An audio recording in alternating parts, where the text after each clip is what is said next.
তাফসিরে ইবনে কাসির লিখেছেন, তাফসিরে মারিফুল কোরআন সহ অনেক তাফসির কারকরা এই ঘটনাটা উল্লেখ করেছেন। আল্লাহর রাসূল সাল্লাল্লাহু আলাইহি ওয়াসাল্লাম বলেছেন, অনেক আগের জামানায় একজন জালিম বাদশা ছিলেন। এই জালেম বাদশার একটি রাজত্ব ছিল। সেই রাজত্বের মধ্যে বাদশার জন্য একটা জাদুকর ছিল। বাদশাকে শুধু জাদু করে দিবে, তন্ত্র মন্ত্র পড়িয়ে দিবে। এরকম একটি জাদুকর, যখন সেই জাদুকরের বয়স অনেক বেশি হয়ে গেল, বৃদ্ধ অবস্থায় চলে গেল, কিছুদিন হয়তোবা বেঁচে থাকবে, এমন সময় জাদুকর বাদশাকে ডাক দিয়ে বলছে, হে বাদশাহ, আমার মন বলতেছে আমি মনে হয় আর খুব বেশি দিন বেঁচে থাকব না। আপনি আপনার রাজত্বের মধ্যে খোঁজ লাগান, খবর পাঠায়া দেন। অত্যন্ত বিচক্ষণ মেধাবী একটা ছাত্র আমার কাছে দেন, যে ছাত্রকে আমি আমার এই জাদু বিদ্যাটা শিক্ষা দিতে পারবো। এই জ্ঞানবান মেধাবী ছেলেটাকে যদি আমি জাদু বিদ্যাটা শিক্ষা দেই, এরপরে যদি আমি মারা যাই, তাহলে আমার এই জাদু বিদ্যাটা যুগ যুগ ধরে এভাবেই বেঁচে থাকতে পারবে। বাদশার দরবারে যখন এরকম প্রস্তাব দিলেন জাদুকর, এবারে বাদশাহ সারা রাজত্বের মধ্যে খোঁজ খবর লাগাইয়া দিলেন, কার এমন একটি সন্তান আছে যে সন্তান তার তীক্ষ্ণ ব্রেন, অল্প সময়ে পড়ালেখা করলেই ধরে রাখতে পারে, অনেক কথা তাকে যদি বলা হয় সেটাকে মনে রাখতে পারে। এমন একটি সন্তান খোঁজাখুঁজির পরে বাদশার দরবারে হাজির করা হলো। এবারে বাদশাহ তাকে নির্দেশ করলেন, তুমি প্রতিদিন সকাল বেলায় বাড়ি থেকে আমার এই জাদুকরের কাছে আসবে। জাদু বিদ্যা শিক্ষা করার পরে তুমি আবার বাসায় ফিরে চলে যাবে। হে মুসলমান, আপনারা জানেন ইসলাম জাদু বিদ্যাকে হারাম বলে ঘোষণা করেছেন। জাদু বিদ্যা এটি এমন একটি কাজ, এমন একটি শিক্ষা, বর্তমান সময়ে আমরা দেখতে পারি এই জাদু বিদ্যার মাধ্যমে কিছু কুফরি কথার মাধ্যমে স্বামী স্ত্রীর মধ্যে মানুষ বিচ্ছেদ ঘটিয়ে দিচ্ছে। পৃথিবীতে যত অন্যায় কাজ আছে, পৃথিবীতে যত খারাপ কাজ আছে, সবচাইতে বড় খারাপ কাজ স্বামী স্ত্রীর মধ্যে বিভেদ সৃষ্টি করে দেওয়া। এরকম কুফরি কালাম, কথাবার্তা, জাদু, তন্ত্র মন্ত্র, ইসলাম এগুলিকে হারাম বলে দিয়েছেন। এগুলো করা যাবে না, এগুলো শিক্ষাও করা যাবে না। আপনি একটু চিন্তা ফিকির করেন তো, সেই সময় সেই বাদশাহ এমন বিচক্ষণ একটি সন্তানকে জাদুবিদ্যা শিক্ষা দেওয়ার জন্য তাকে ডাক দিলেন। এবারে সন্তানটা প্রতিদিন সকালে আসে, জাদুবিদ্যা শিক্ষা করার পরে আবার বাসায় ফিরে চলে যায়। যাওয়া আসার যে রাস্তা রয়েছে, এই রাস্তার মাঝখানে একজন সাধক বসে থাকে। এই সন্তান যখন আসে, মাঝে মাঝে ওই সাধকের দিকে তাকায়া দেখেন, সাধক মাঝে মাঝে আল্লাহর দরবারে সেজদা করে, মাঝে মাঝে কিছু মানুষকে নিয়ে ওয়াজ নসিহত করে, আবার মাঝে মাঝে এই সাধক একা একই বসে বসে কিছু তসবিহ তাহলিল পাঠ করে। এই দৃশ্য যখন বালক সন্তানটি যখন দেখতে পেল, বালক সন্তানটা আস্তে আস্তে করে ওই সাধুর দরবারে বসতে শুরু করলো। এখন ওই সাধকের দরবারে যখন মানুষ বসে থাকে, নসিহত যখন শোনে, ওই বালক সন্তানও মাঝে মাঝে সাধকের নসিহত শুনতেন। নসিহত শুনে ওইদিকে জাদুকরের কাছে যাইতে দেরি হয়ে যায়। ওইদিকে জাদুকরের কাছে যখন যাইতে দেরি হয়ে যায়, ওই জাদুকর আবার এই সন্তানটাকে ছাড়তে লেট করে ফেলায়, বাসায় ফিরতে আবার দেরি হয়ে যায়। যখন বাসায় ফিরতে দেরি হলো, একদিন, 2 দিন, 3 দিন, চতুর্থ দিনের মাথায় তার বাবা মা তাকে ডাক দিয়ে বলছে, হে সন্তান, প্রতিদিন তোমার দেরি হয় কেন, আমাকে বলো। এইদিকে জাদুকরের কাছে যখন যাইতে দেরি হয়, জাদুকরও তাকে ডাক দিয়ে বলছে, হে বালক সন্তান, আমার কাছে আসতে তোমার প্রতিদিন লেট হয় কেন, বলো। কিন্তু সন্তানের মুখে কোনো কথা ফোটে না।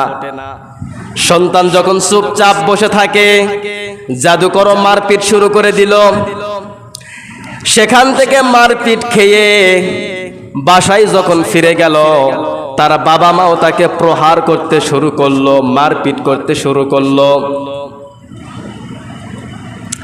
হে মুসলমান, পরের দিন সকালবেলায় যখন আবারও ওই রাস্তা দিয়ে যাচ্ছেন, আবারও তিনি তাকায়া দেখেন সাধক সুন্দরভাবে মানুষের মাঝখানে সুন্দর কথাগুলো বলছিলেন।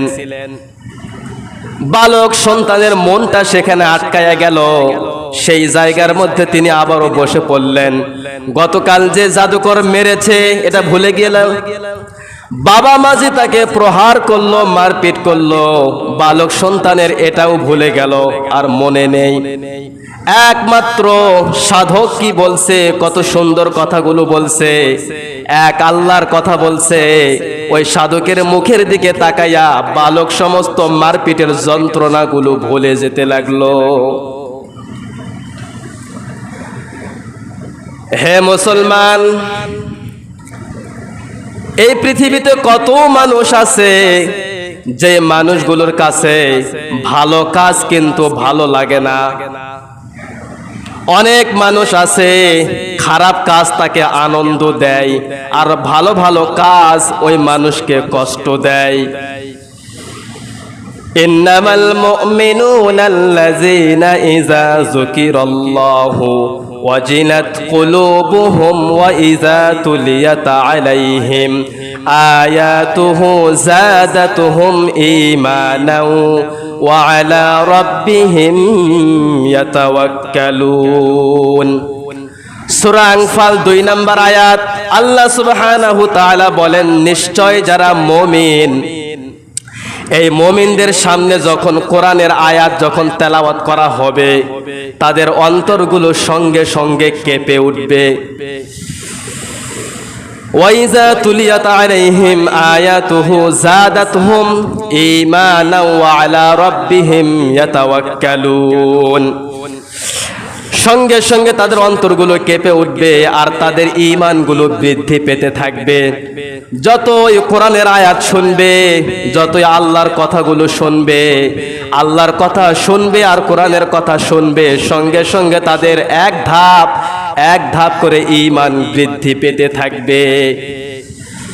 আর তারা কারো উপরে ভরসা করবে না, শুধুমাত্র একমাত্র সবেমাত্র আল্লাহ সুবহানাহু তাআলার উপরেই তারা ভরসা করবে, আস্থা রাখবে।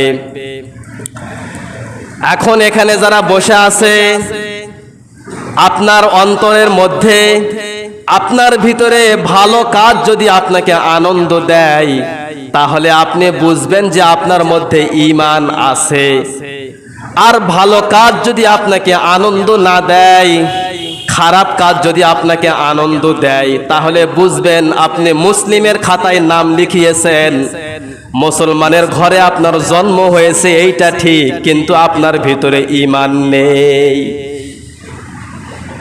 হে মুসলমান, এবারে একটু তাকায়া দেখেন তো, মসজিদের মুয়াজ্জিন সাহেব কত সুন্দর করে আজান দেয়, আর মসজিদের দরজার সামনে দিয়ে কত মুসলমান ঘাড় বাঁকা করে হেঁটে হেঁটে চলে যায়। এখন আপনি বলেন তো, ভালো কাজ ওকে কি ভালো লাগলো? যদি ভালো কাজ তার কাছে ভালো লাগতো, অবশ্যই মুয়াজ্জিনের আহ্বান শুনে মসজিদে আসতো। ও একজন মুসলমান ঘরের সন্তান, ওর বাবা মুসলমান, দাদা মুসলমান, ও একজন মুসলমান, কিন্তু মুয়াজ্জিন সাহেব যখন তাকে আহ্বান করছে, আর সেই ব্যক্তিটা কোন সেন্সে আর কোন হিসাবে সে হিন্দুর মতো বৌদ্ধ খ্রিস্টানদের মতো মসজিদের সামনে দিয়ে হেঁটে যায়, তবুও মসজিদে আসে না, তাহলে বোঝা গেল ভালো কাজ ওর কাছে ভালো লাগে না। হে মুসলমান, মসজিদের মধ্যে কোনো ব্যক্তি যদি আসে, ইমাম সাহেব কত সুন্দর করে নামাজের মধ্যে কোরআন তেলাওয়াত করে, এই যে কোরআন তেলাওয়াত তাকে শুনতেও ভালো লাগে না, নামাজে দাঁড়াইতেও তাকে ভালো লাগে না, তসবিহ তাহলিল পাঠ করতেও তাকে ভালো লাগে না, এক কথায় ভালো কাজগুলো তার কাছে ভালো লাগে না। মুসলমানের খাতায় নাম থাকতে পারে, অবশ্যই অবশ্যই তার ভিতরে ঈমান নেই। এবারে একটু আপনি তাকায়া দেখেন, এই যে মাইলস্টোনের যে ঘটনা, এই ঘটনার মধ্যে আমরা কয়েকটি শিক্ষা অনুভব করেছি। এক নম্বরে যে শিক্ষাটা আমরা সেখান থেকে বের করেছি সেটি হলো, সেখানে কিছু মানুষ পুড়ে গেল, মাথার চুল পুড়ে গেল, হাতের চামড়া পুড়ে গেল। এই যে পোড়া জায়গাগুলোতে ঠান্ডা পানি যদি দেওয়া হয় তাহলে তাকে একটু আরাম লাগে, শান্তি লাগে। কিন্তু আমরা সেই সময় বাংলাদেশের কিছু মানবতার মানুষ দেখেছি, সেই দিন সেই সময় 2 লিটার পানি অনেক ব্যবসায়িক 600 টাকায় বিক্রি করেছে। যেই ব্যক্তি ওই পানি ক্রয় করলো, ওই পানি ক্রয় করে একজন মানুষ আহত অবস্থায় হাত পুড়ে গিয়েছে, পিঠ পুড়ে গিয়েছে। এই হাত আর পিঠে পানিটা, ঠান্ডা পানিটা যদি দেওয়া হয় তাকে একটু শান্তি লাগবে, টাকার দিকে খেয়াল করে নাই, 600 টাকা দিয়ে 2 লিটার পানি কিনে তাকে একটু আরাম দেওয়ার চিন্তা করেছে। তাহলে ওর একটি মন মানসিকতা। আর যে আল্লাহর বান্দা সুযোগ বুঝে 2 লিটার পানি সর্বোচ্চ 50 টাকা নিতে পারে, 40 টাকা নিতে পারে, আর এই পানিটা সেই সময় সুযোগ বুঝে যারা 600 টাকায় বিক্রি করলো, বোঝা গেল ও আসলে হিন্দুর মধ্যেও পড়ে কিনা আল্লাহ ভালো জানে, মনে হয় সে একটা নাস্তিক। আপনি যখন পানিটা ক্রয় করেছেন তখন তো আপনি এত টাকা দিয়ে ক্রয় করেন নাই। মানুষের বিপদ দেখে একজন মানুষ মানবতার সহায়তা করছে, আর আপনি তার সুযোগ নিয়ে ব্যবসা করছেন। তার মানে বোঝা গেল ভালো কাজ আপনার কাছে ভালো লাগলো না। আপনি যদিও মুসলমান ঘরের সন্তান হয়ে থাকেন, বোঝা গেল আপনার ভিতরে ঈমান নেই। হে মুসলমান, এই বাংলাদেশে গত বছরের আগের বছর আল্লাহ সুবহানাহু তাআলা প্রাকৃতিকভাবে এমন ঝড় তুফান দিয়েছিলেন, এত মোটা মোটা গাছগুলো রাস্তার উপরে পড়েছিল ভেঙ্গে মুছড়ে। এই সুযোগে প্রায় 3 থেকে 4 দিন কারেন্ট বিদ্যুৎ ছিল না। এই সুযোগে ওই সময় আমার নিজের চোখের দেখা কিছু ব্যবসায়িক মোমবাতির ব্যবসা করেছিল। 5 টাকার মোমবাতি 50 টাকায় বিক্রি করেছিল। এদেশের ব্যবসা বাণিজ্য খাত, এদেশের যারা ব্যবসায়িক রয়েছে, কিছু কিছু ব্যবসায়িক এত বড় বেঈমান আর এত বড় সিন্ডিকেট, এদের জন্য আমাদের বাংলাদেশের অধিকাংশ মানুষ পথ হারা হয়ে যায়। তাহলে বোঝা গেল ভালো কাজ যাদের কাছে ভালো লাগে না, এরা মুসলমান নয়, এদের ভিতরে ঈমান নেই। যদি ভালো কাজ আপনার ভিতরে ভালো লাগতো, 5 টাকার মোমবাতি আপনি সর্বোচ্চ 2 টাকা বেশি নেন, 60 টাকায় বিক্রি করেন, কিন্তু আপনি 50 টাকায় যে বিক্রি করলেন, এটা কি আপনার জায়েজ হবে? আপনি কি একবার ভেবেছেন এটা কত বড় অন্যায় কাজ? এই যে অন্যায় কাজ আপনি করে গেলেন, মোটা অঙ্কের টাকা আপনি পকেটে ভরালেন, খুব বেশি দিন বাঁচবেন না, কিছুদিন পরে আপনাকে একটি মাটির ঘরে রাখা হবে। হয়তোবা 5 তলা বিল্ডিং করেছেন, কিন্তু ওই বিল্ডিং এ আপনি থাকতে পারবেন না, নিচতলায় চলে যাবেন। যখন নিচতলায় অন্ধকার ঘরের মধ্যে যাবেন, ওই যে আপনি 5 টাকার মোমবাতি বিক্রি করলেন 50 টাকায়, সর্বপ্রথম এটার আগে হিসাব দিতে হবে। হে মুসলমান, যেটি আপনাদেরকে বুঝাইতে চাচ্ছিলাম যে ভালো কাজ যাদেরকে আনন্দ দেয় না, ভালো কাজ যাদের ভিতরে ভালো লাগে না, এই মানুষগুলোর ভিতরে ঈমান নেই। ও যতই দাবি করুক যে আমি ঈমানদার, ও যতই দাবি করুক আমার মুখে দাড়ি আছে, ও যতই দাবি করুক আমি অনেক লম্বা একটা জামা পরিধান করি, দাবি করলেই হয় না, দাবির সঙ্গে প্র্যাকটিক্যাল লাইফে বাস্তবায়িত করতে হয়। আপনি যদি প্রাণ কোম্পানিতে চাকরি নেওয়ার জন্য ঢাকায় রওনা দেন, প্রাণ কোম্পানির ওই কোম্পানিতে গিয়ে ফাইলের মধ্যে আপনার নাম লেখা হয়ে গেল, আগামী মাসের 1 তারিখ থেকে আপনার চাকরি জয়েন, কিন্তু আপনি 1 তারিখে গেলেন না, 2 তারিখেও নাই, সারা মাস আপনি চাকরি করলেন না, ডিউটি করলেন না, মাস শেষ হয়ে গেল, পরের মাসের 2 তারিখে আপনি বেতন নিতে গেলেন, বললেন ভাই আমাকে বেতন দেন, অবশ্যই কোম্পানির মানুষ আপনাকে ইচ্ছা মতো সাইজ করবে। হে মুসলমান, এইটাই যদি এমনটাই হয়, আপনি মুসলমানের ফাইলে যখন নাম লিখিয়েছেন, নাম যখন লেখালেন, মুসলমান হিসাবে আপনার কিছু ডিউটি আছে, আপনার কিছু কাজ আছে, আপনি যখন এই সমস্ত কাজগুলো করলেন না, কিয়ামতের ময়দানে আল্লাহকে বলবেন আল্লাহ জান্নাত দাও, আল্লাহ কিন্তু আপনাকে সেই দিন ইচ্ছা মতো সাইজ করবে। ভালো কাজ যাদের কাছে ভালো লাগে না, এদের ভিতরে ঈমান নেই। প্রমাণ দলিল সূরা আনফাল 2 নম্বর আয়াত। এখন যদি আপনি বলেন এই কথাটা না বললেও আপনার হতো, তো বলবো না কেন ভাই, কোরআনের মধ্যে আছে, অবশ্যই বলতে হবে। আপনি নামাজ পড়েন না, সেটা আপনার ব্যক্তিগত ব্যাপার, নামাজ পড়বেন না কেন? আল্লাহ সুবহানাহু তাআলা যত নিয়ামত দিয়েছে, একটা নিয়ামতের শুকরিয়া আপনি আদায় করে শেষ করতে পারবেন না। সুতরাং আপনাকে যে আদেশ দেওয়া হয়েছে, আপনাকে যে হুকুম দেওয়া হয়েছে, অবশ্যই অবশ্যই এগুলোকে পালন করতে হবে। হে মুসলমান, এবারে আসেন, ওই বালক সন্তান সাধুকে জিজ্ঞাসা করলো, হুজুর আমি আপনার দরবারে মাঝে মাঝে বসি, আপনার কথাগুলো আমাকে অনেক ভালো লাগে, কিন্তু আপনার এখানে বসার কারণে জাদুকরের কাছে যাইতে আমার দেরি হয়ে যায়, ওইখানেও পিটানি খাইতে হয়, গাল খাইতে হয়, আবার ওখান থেকে আমাকে লেট করে ছাড়ে দেয়, বাসায় যখন চলে যায় বাসায়ও আমাকে মার খাইতে হয়, গালি খাইতে হয়, আমাকে একটু সমাধান বের করে দেন, আমি এখানে কি করতে পারি? হে মুসলমান, এবারে সাধক তাকে বলল, তুমি যখন বাড়ি থেকে বের হবে একটু লেট করে বের হয়ো, আমার এখানে বসে কিছু কথা শুনে জাদুকরের কাছে যাও। জাদুকর যখন তোমাকে বলবে লেট করলে কেন, তখন তুমি তাকে জবাব দিবে আমাকে বাড়ি থেকে বের হতে লেট হয়েছে। আবার যখন জাদুকর কাছ থেকে তুমি ফিরে বাসায় যাবে, বাসায় যখন বলবে তোমার ফিরতে লেট হলো কেন, দেরি হলো কেন, সাধক সেই বালক সন্তানকে জানিয়ে দিচ্ছে, তুমি বাড়িতে গিয়ে বলবা জাদুকর আমাকে ছাড়তে দেরি করেছে। কৌশল অবলম্বন করে তাকে কিছু শিখিয়ে দিলেন।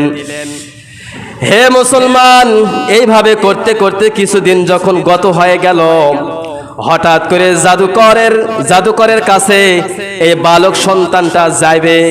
যাওয়ার সময় রাস্তার মধ্যে বিশাল আকৃতির একটি জন্তু দাঁড়িয়ে আছে। এত বড় জন্তু কেউ কোনোদিন দেখে নাই। রাস্তার ওই পাশে জাম হয়ে গেল, এই পাশেও জাম হয়ে গেল। এত বিশাল বড় আকৃতির একটি জন্তু, কাহারও ক্ষমতা হচ্ছে না যে জন্তুটাকে রাস্তা থেকে সরিয়ে নেবে। দুই পাশের মানুষ যখন জাম হয়ে গেল, বালক সন্তানটা এবারে আল্লাহ তাআলাকে ডাক দিয়ে বলছে, আল্লাহ আমি আমার হাতের মধ্যে একটি পাথর তুলে নিলাম।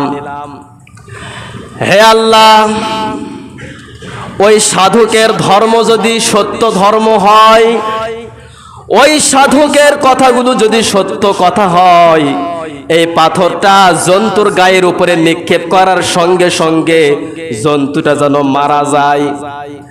আর যদি সাধকের কথা যদি সত্য না হয়, ওই জাদুকরের কথা যদি সত্য হয়, তাহলে এই পাথর নিক্ষেপ করার পরেও যেন জন্তু বেঁচে থাকে। এইভাবে আল্লাহ তাআলার কাছে নিয়ত করে ওই পাথরটা জোরে নিক্ষেপ করলো জন্তুর গায়ে। সঙ্গে সঙ্গে জন্তুটা ওই জায়গায় মারা গেল। আশেপাশে যারা মানুষ ছিল জন্তুটাকে ধরিয়ে রাস্তা থেকে সাইড করলো। এই যে দৃশ্য দেখলো একজন বালক সন্তান, শুধুমাত্র এতটুকু একটা পাথর নিক্ষেপ করার কারণে এত বড় জন্তু মারা গেল। এই দৃশ্য সেখানে যারা দেখেছিল তারা সকলেই বিশ্বাস করলো অবশ্যই অবশ্যই এটা আল্লাহর কোনো খাস বান্দা হবে। হে মুসলমান, সবাই যখন যাওয়া আসা করতে লাগলো, একটা সময় এই সন্তানের কাছে মানুষেরা আসা যাওয়া করতে শুরু করলো। কেউ কেউ এই সন্তানের কাছে আসে অন্ধ চোখ নিয়ে। এই সন্তানের কাছে এসে বলে, ভাই আমার এই সন্তানটা আজ 5 বছর দুনিয়ার কোনো আলো বাতাস দেখতে পায় না, অন্ধ হয়ে গেছে, একটু দৃষ্টি চক্ষুটা ফিরে দাও। সন্তান ডাক দিয়ে বলছে, দৃষ্টি ফিরে দেওয়ার মালিক আমি নই, আমি পারবো না। তবে আপনি যদি আল্লাহর উপরে বিশ্বাস রাখেন, আল্লাহর উপরে যদি ভরসা রাখতে পারেন, আমি আল্লাহর কাছে দোয়া করব, আল্লাহ তাআলা তাহলে চক্ষুটাকে ফিরিয়ে দিবে। হে মুসলমান, এই যে ভিতরে যে কলব আছে, অন্তর আছে, এই অন্তর এই কলব মিথ্যা, সুদ, ঘুষ, চুরি, জেনা, ব্যভিচার দিয়ে ভরিয়ে দিয়েছি। এতগুলো নোংরা কাজ দিয়ে যখন আমার অন্তরটা ভরিয়ে গেল, এই জন্য আমার অন্তর থেকে ঈমানি শক্তি আর বের হয় না। কিন্তু ওই যে বালক সন্তান একটি মাত্র কথা বলেছে, আল্লাহ আমি পাথর নিক্ষেপ করব, জন্তু যেন মরে যায়। একটি কথাই আল্লাহ তাআলা কবুল করেছেন। আমার আপনার কথা কবুল হয় না। যেগুলা খাই ওগুলা হারাম, যেগুলা পড়ি ওগুলা হারাম, কবুল হবে কিভাবে? দোয়া যদি কেউ কবুল করাতে চায়, অবশ্যই যেটা খাবে ওইটা হতে হবে হালাল, আর যেটা পড়বে এইটা হতে হবে হালাল। এই দুইটা জিনিস যদি হালাল হয় তার দোয়া কবুল হবে। অধিকাংশ মানুষ এই দুইটা জিনিস আর হালাল নাই, হারামে লিপ্ত হয়ে গেছে। এই জন্য নামাজ পড়ে, আল্লাহর দরবারে সেজদা দেয়, চোখের পানি ছেড়ে দাড়ি ভিজিয়ে কাপড় ভিজে চলে যায়, কিন্তু দোয়া কবুল হয় না। একমাত্র কারণ ওর ভিতর থেকে হারাম উঠে যায়নি। হারাম বাদ দেন,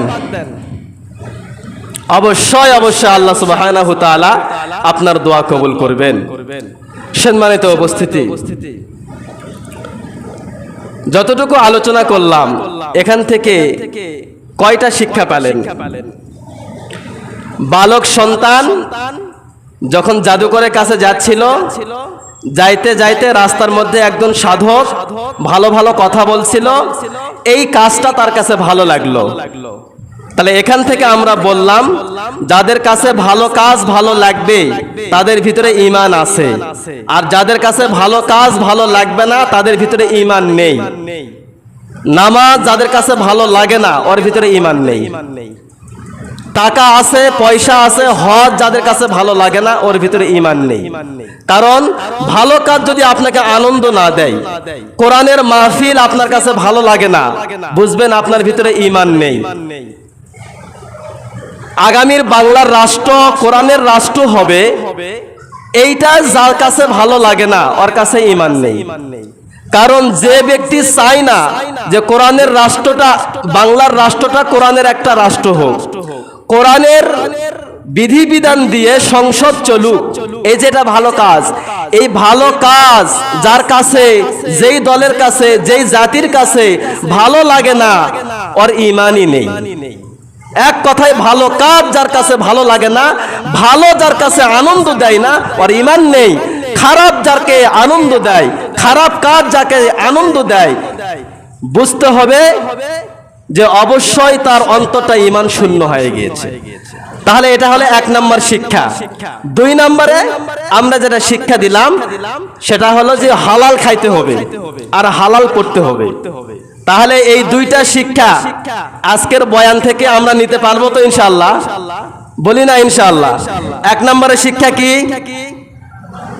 1 নম্বরের শিক্ষা হইল ভালো কাজ ভালো লাগতে হবে, নামাজ ভালো লাগতে হবে, দান সদকা ভালো লাগতে হবে, কোরআন তেলাওয়াত ভালো লাগতে হবে, তাহলে ঈমানদার হওয়া যাবে।